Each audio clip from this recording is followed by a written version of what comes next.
Hi, everybody. I'm updating this video on how to create your Zoom links because I want to make sure that we thoroughly discuss the recurring meeting and how that's going to work for you. So I'm starting at zoom.us. You can see that up there. And I'm going to click the sign in button. And as always, I'm going to scroll down and I'm going to find that sign in with Google. I'm going to select the correct account. And it's going to default me into my meetings panel. You're going to see right here that I have this recurring meeting of my virtual office hours. You'll also see that the meeting ID is the same. What that tells me is that it's the same link and it's just available every day, recurring at the same time for an hour.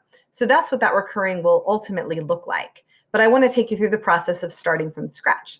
So I'm going to scroll up and I'm going to press this big blue schedule a new meeting button. As the screen refreshes, there we go, I'm going to see my defaults. What you see for my defaults should be the same as the defaults that you see for yourself. Just scrolling to give you a look. So we're going to go to topic. And it's really important when we enter the topic that it makes sense not just to you, but also to your students or participants, because the topic is what displays when they're in the waiting room. So in this case, if I have multiple periods, I might just say this is going to be Mrs. Metzger's period 2.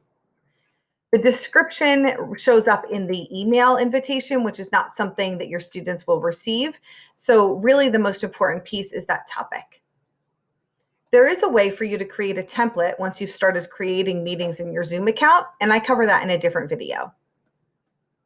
So if you don't see use a template, that's okay. It's because you haven't created any templates yet, but if you want to, this is where you would do that. This is where you would select them. We're just not going there yet. Okay. Now we're going to look at the time. It's real. This is going to be the date and the time. It's really important when you think about this that you remember that you're still going to be the boss. So even if you put a different date, it doesn't mean that you wouldn't be able to use it on another day. And even if you put 6 o'clock, but you're ready to launch this meeting at 4 o'clock, you can do that. This is really more about making sure that your appointments line up in your Zoom calendar, in your Zoom calendar when you go back and you see that list of meetings. It's just a way to help you stay organized. So what I'm going to do, sorry about that. What I'm going to do is I'm going to pretend that starting on Monday, the 17th, have a class that's going to meet every day at 9 a.m. It's also really important to note that let's say it starts at an interesting time that's not exactly on the nose, and that maybe I need it to start at 9:10 a.m. If I type that in, I just need to click when the drop down shows up. If you don't click, it'll just roll back to 9 o'clock a.m., which again, wouldn't be a big deal because you can start that meeting at 9:10, even though it says 9 a.m., okay? And then we want to go and hit the duration that's basically as close as possible to the length of time that you would be meeting. So it might be an hour and 15 minutes, an hour and 30 minutes, or perhaps it's only 45 minutes. If it's only 45 minutes, I need to get that hour to 0 and then just have the 45 minutes. So just take a moment to look at that. Is it a close start time, close duration? Excellent. Check that the time zone lines up with the time zone that you're in. And now we're going to talk about that recurring meetings. So I'm going to check that box because my second period doesn't meet only on Monday. It meets every day of the week. So in this case, my recurrence is going to be daily. It's going to repeat every day, and it's going to end on the 21st. Or I could say it's going to end after 5 occurrences.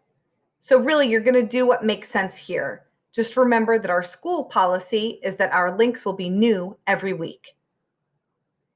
So now I've created my recurrence. I'm going to keep going through my settings now. We don't require registration. We already have the waiting room locked in place for you. We have the defaults for video set with host, that's you, on, and with participant, that's your students, on. You can change that if you want to, but we do recommend that everybody have their video on all the time as much as possible because that really helps us maintain our personal connections. We have the audio set default the way that we need, so nothing for you to worry about there.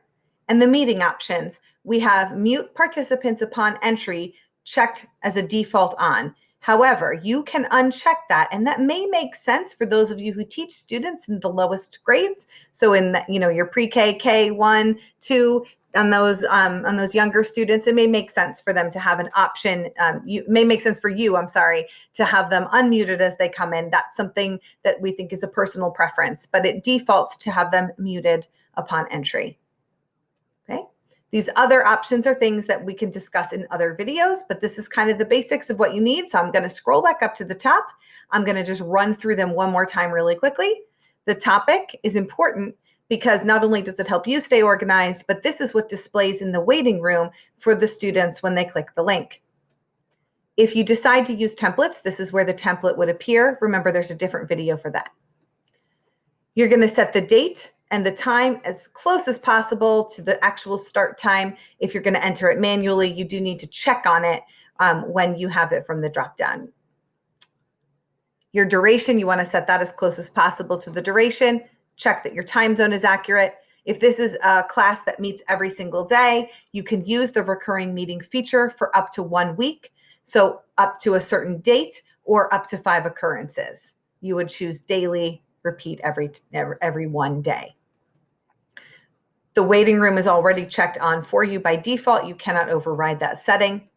Your host video and participant video is defaulted on. And we have mute participants upon entry defaulted on, but you can override that if you think that's what's in the best interest of your students. I'm going to hit save. And now I can see my meeting. I can kind of see it again. This is that invite link that we're going to need to share with our students through Schoology, our learning management system. If I ever needed to make a change to this meeting, this is where I would find it by scrolling down to the bottom where it says edit this meeting, and I would click edit this meeting. But in this case, I'm pretty happy with the way I set this up, and now I just want to show it to you.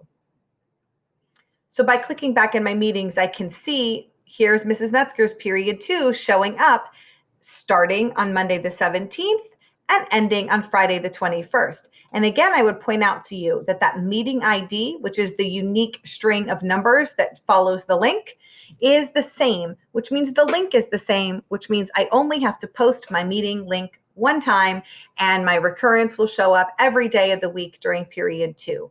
And then next week, I would recreate my meeting so that this string of numbers would be different. Okay? I hope that this video and information about recurring links and how to set up a meeting has been helpful. You know where to find me, I think, if you have any questions. Bye, guys.